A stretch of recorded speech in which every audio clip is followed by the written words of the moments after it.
Bonjour, nous sommes le 12 juillet 2024, vendredi 12 juillet 2024. Eh bien, je peux vous parler de la météo.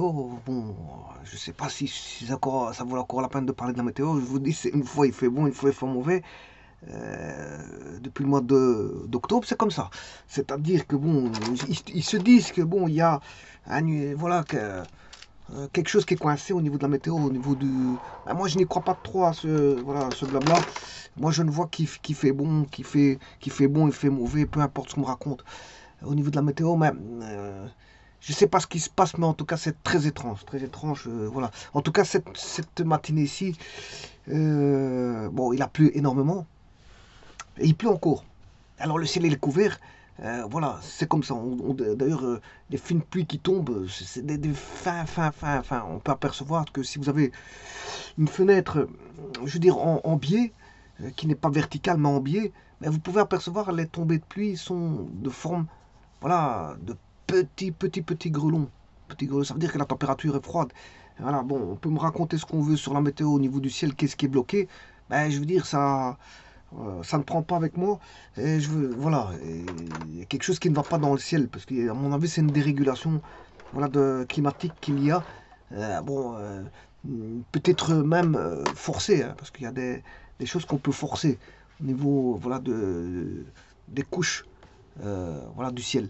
Bon, enfin, ceci étant dit, tout ce que je peux vous dire, c'est que bon, c'est pas un jour où on peut aller voilà, prendre un bain de soleil, parce que bon, je veux dire, la pluie ne s'y prête pas.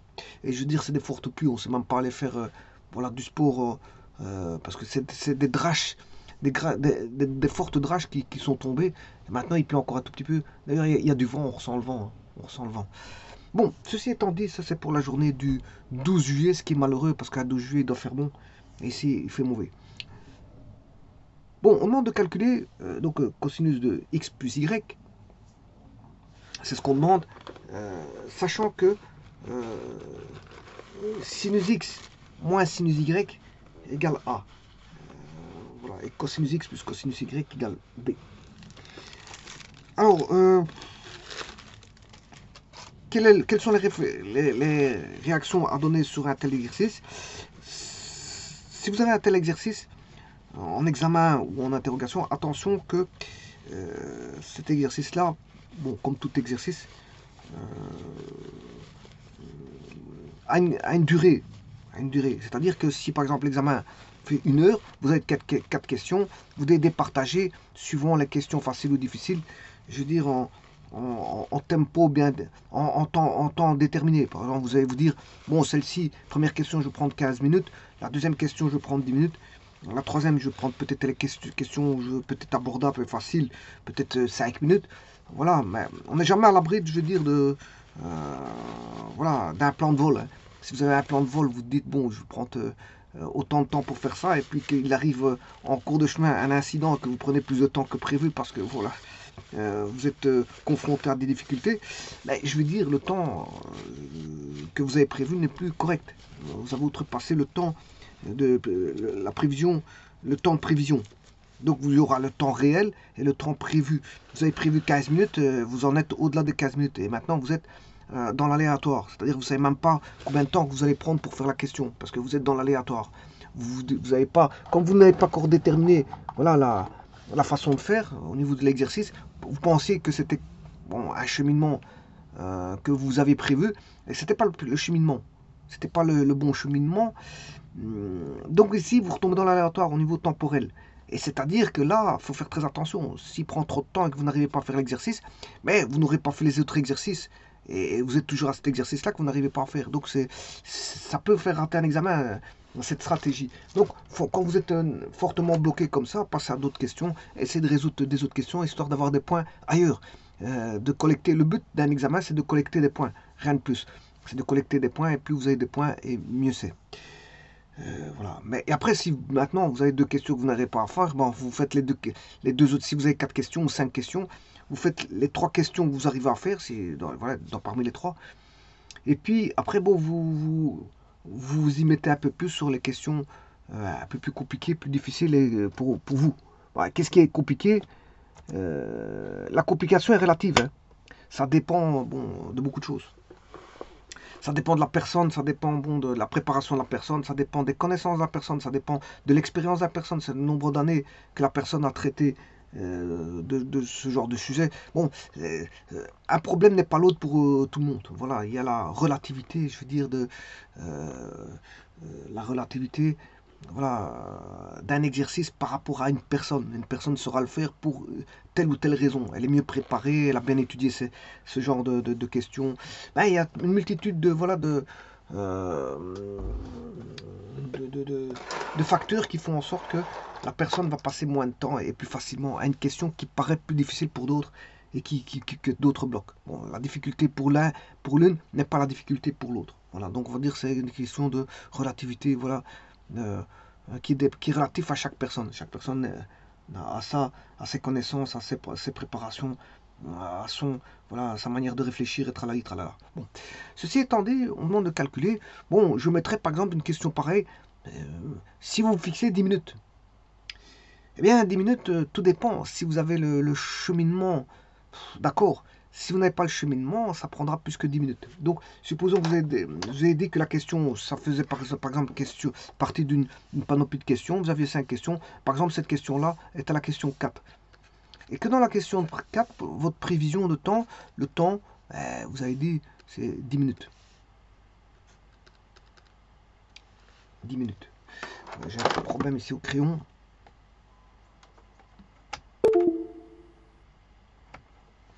Voilà. Supposons que la question là, vous avez dit, bon, c'est la question 4, que cette question 4 allait prendre 10 minutes, voilà, et que si vous commencez à réfléchir, vous ne trouvez pas dans les 10 minutes, c'est embêtant.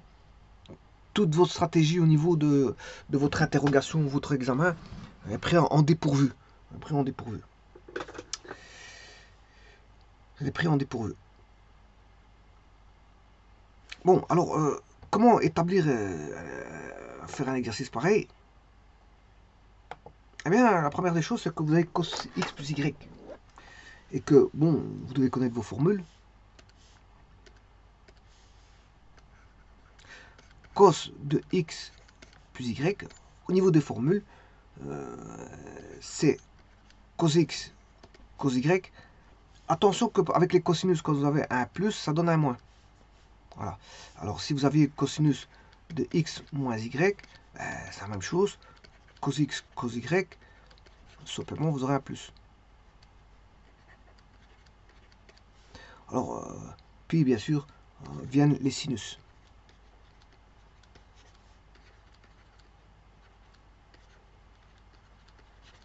Voilà. Donc, la première chose à voir, c'est qu'il faut établir cette formule-là. Est-ce que ça va vous aider? Ben non, parce qu'en fait, ça donne rien, c'est rien d'autre qu'une formule. Voilà. Le plus important, on sait bien qu'il faut calculer cos x plus y, mais bon, ça ne donne rien si vous n'avez rien d'autre. Par contre, ici, ils disent, sachant que sinus x moins sinus y égale a.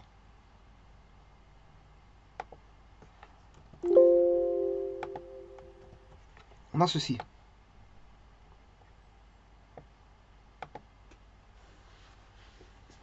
Ça veut dire que maintenant, si vous avez compris, il ne faut pas trouver une expression en xy, parce que xy, bon, c'est des inconnus. Par contre, ce qui est connu, ce sont les nombres. Donc, ce qui veut dire que maintenant que vous avez détecté le chemin, c'est de faire en sorte que cos de x plus y, voilà, soit une fonction soit fonction de a et de b. A et b étant des valeurs. Hein, étant des valeurs. Donc, je ne dois plus avoir de x, sinus x, cosinus et x, cosinus y. Donc, ça veut dire qu'il faut aller par élimination. Il faut aller par élimination. Voilà, alors maintenant qu'on connaît ça, on va aller par élimination. On va regarder qu'est-ce que ça va donner.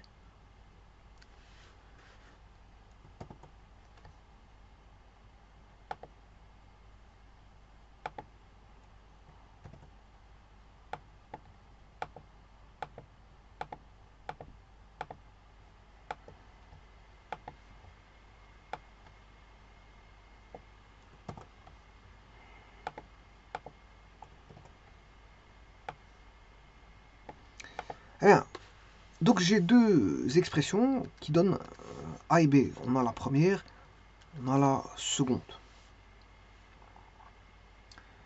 Alors, cos x, je peux écrire que c'est b, b moins cosinus y. Bien sûr, fois cosinus y. Sinus x, je vais l'exprimer en fonction de sinus y. Donc j'aurai a plus sinus y fois sinus y. Je vais distribuer b cos y moins cos carré y moins a sinus y, je distribue dans les deux, moins sinus carré y. Je vais rassembler. Ce qui est bien en trigonométrie, c'est que bon, il y a la relation fondamentale, qu'on sait bien que sin carré plus cos carré, ça fait 1. Donc ça va donner 1 tout court. Donc je peux éliminer, voilà, attention qu'ici, je vais vite ramener le a, sinus y moins, et là je vais faire sin carré y plus cos carré y. Donc on va se retrouver avec b cos y moins a, oula, moins a sin y moins 1. Alors, est-on avancé? Vous arrivez là à l'interrogation, vous avez déjà des relations, oui, vous avez quelques points, hein, ça c'est quelques points, vous allez récolter quelques points, parce que plus vous faites des écritures qui sont bonnes, et plus vous avez des points, c'est normal. C'est-à-dire que quelqu'un qui n'a rien écrit, il a 0, celui qui a écrit 3-4 lignes qui sont bonnes, mais il a les points relatifs aux 3-4 lignes. Peut-être il aura 3 points sur 10. S'il a 4 lignes, il a 4 points sur 10. S'il a 5 lignes, il a 5 points sur 10. S'il a 6 lignes, ben, il a 6 points sur 10. S'il a 10 lignes et qu'il a tout trouvé, ben, c'est qu'il a la réponse finale. Donc il a 10 sur 10. C'est aussi simple que ça. Donc, c'est aussi simple que ça. Ça va pas autrement. La cotation doit aller comme ça. Parce que c'est vrai que il y a beaucoup de cotations qui sont aléatoires. Hein. Bon, beaucoup de professeurs, bon, je ne sais pas comment est-ce qu'ils font leur calcul de cotation, mais ça n'a aucun sens. Autant ils sont forts dans leurs compétences, dans leur matière, mais autant pour coter, bon, je veux dire, la cotation n'est pas adéquate par rapport à leur, voilà, le renseignement qu'ils donne. Par exemple, un professeur de mathématiques donne, c'est des cours un petit peu qui sont logiques, ils donnent de la logique, mais quand ils commencent à coter, les élèves, ben, sa cote, elle est plus logique. Hein. Donc, d'un côté, ils donnent cours logiquement, et d'un autre côté, ils cotent illogiquement. Ben, normalement, une cotation, c'est bon, chaque ligne bonne, c'est plus 1. Alors, si vous avez 10 lignes bonnes, ça fait plus 10. Donc, vous avez 10 sur 10, si c'est coté sur 10. C'est comme ça. On ne peut pas avoir des cotations aléatoires de n'importe quoi. On tape 3 points, et si la personne, bon, elle a écrit la moitié, elle a 0 sur 3, c'est du n'importe quoi. Ça s'appelle du n'importe quoi. Voilà, il n'y a pas de cohérence au niveau de la logique de la structure de cotation. Une structure de cotation doit être bien faite. Voilà. Alors, maintenant, est-ce qu'on a avancé là-dessus? Non. Par contre, ce que je peux faire, c'est faire dans l'élimination. Alors, comment est-ce que je peux éliminer?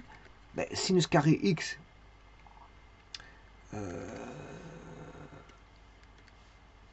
sinus carré x, c'est a plus sinus y au carré.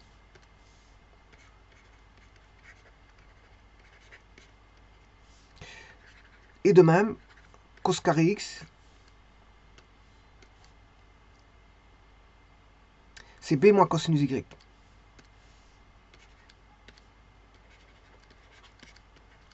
Au carré. Si j'additionne, sin carré x plus cos carré x, eh bien ça fait 1. Or, le 1 est obtenu, et là maintenant j'ai une égalité. Avant, je n'avais pas d'égalité ici. Il n'y avait pas d'égalité, on avait une expression toute faite. Je n'avais pas d'égalité. Maintenant, je vais égaler par rapport à quelque chose. Et ça, c'est magnifique. Donc, j'écrirai qu'on aura a plus sinus y au carré plus b moins cosinus y au carré égale à 1. Et là, maintenant, je peux trouver une expression par rapport à A et B, par élimination.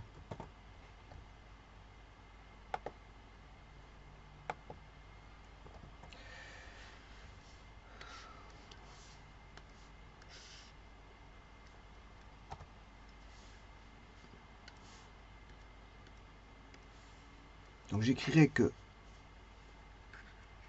a carré plus 2a sinus y plus sinus carré y plus b carré moins 2b cos y plus cos carré y, voilà, est égal à 1. J'ai une bonne égalité. Et en plus de ça, sin carré plus cos carré, ça fait 1. Donc on a a carré plus 2a sinus y plus b carré moins 2b cos y égale 0. Donc je vais écrire que a carré, que vaut a carré plus b carré, c'est égal à 2b cos y moins 2a sin y.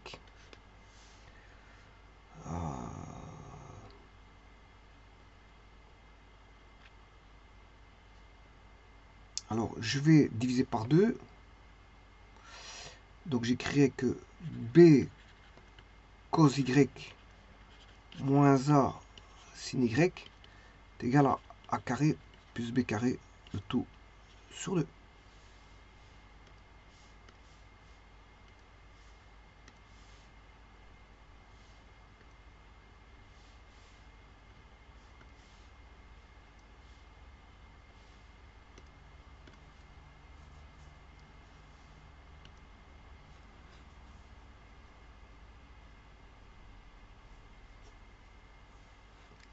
Et donc, je peux compléter ici, puisque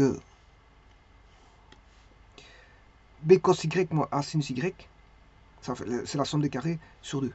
b cos y moins a sin y. b cos y moins a sin y, b cos y moins a sin y, b cos y moins c'est bien juste. Ça vaut a carré plus b carré sur 2. Moins 1. Attention que je vais admettre le a carré plus b carré sur 2. Et puis bien sûr égale moins 1. Et donc ça c'est quoi? Je rappelle que ça c'est cos de x plus y. Donc c'est-à-dire que ça c'est cos de x plus y.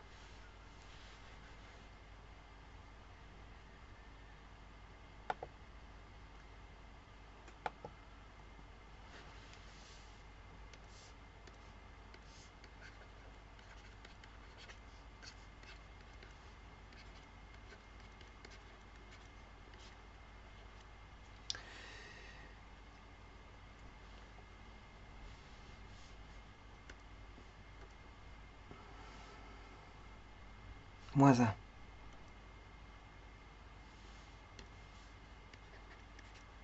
Voilà, je vais faire une vérification. Je prends voilà, un exemple pour vérifier, parce que bon, on n'est jamais sûr. Voilà. Qu'est-ce que je pourrais prendre? Je vais prendre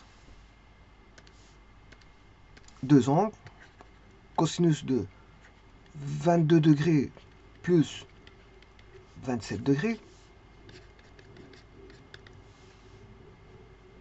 Ça fait machine.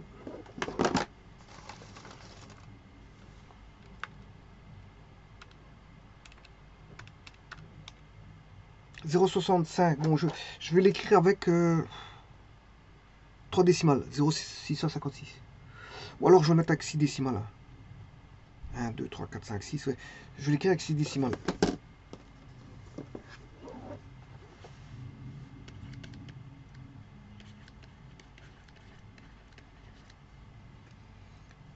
Bon. Alors, maintenant, je dois faire sinus x moins sinus y. Ça fait A.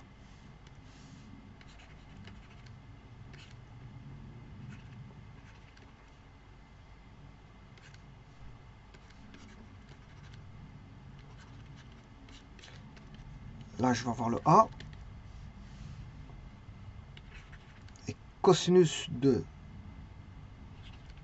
22 degrés plus cosinus de 27 degrés, je dois avoir le B.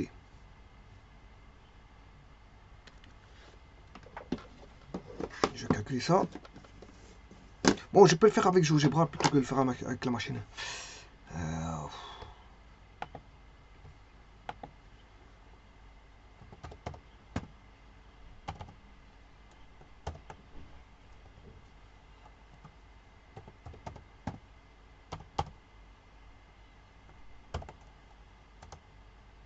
Bon, là, je vais rajouter les décimales.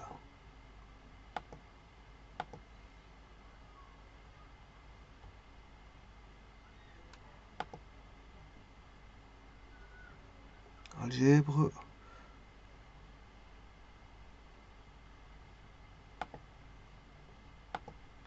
Bon, je vais mettre, comme j'ai dit, si j'ai pas 6 décimales, je vais mettre 5 décimales. On va mettre 5 décimales, voilà.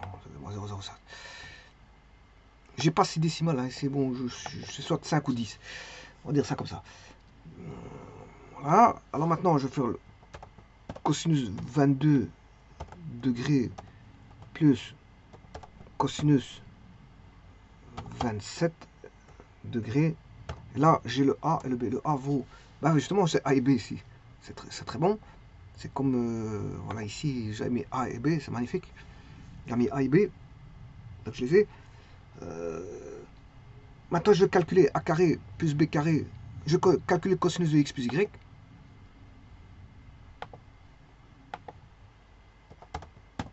Donc, c'est-à-dire 22 degrés plus 27 degrés, 0,65. Maintenant, je vais calculer A carré plus B carré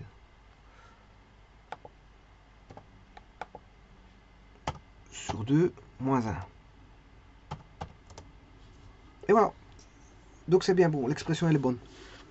Donc, cosinus de X plus Y fait bien A carré plus B carré sur 2 moins 1. Parce que vous voyez que c'est égal au C, qui est cosinus de X plus Y. Et donc, là, je peux mettre un curseur qui va appeler, il va l'appeler E. Voilà, et un curseur F.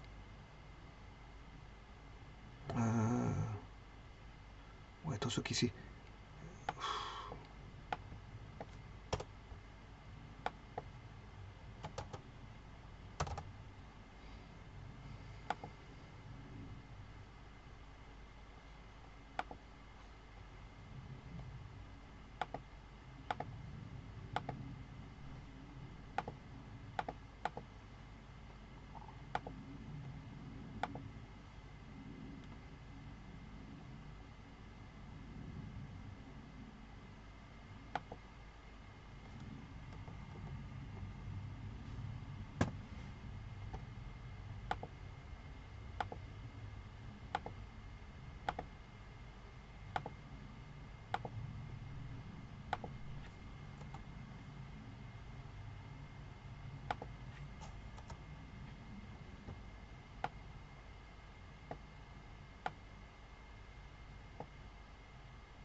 Vous voyez qu'il y a toujours l'égalité. Alors, je vais faire aller fonctionner les deux curseurs. Alors, je peux arrêter à un moment donné. Hop. Il y a toujours l'égalité entre A carré plus B carré sur 2 moins 1 et cos alpha plus bêta. Quel que soit l'angle.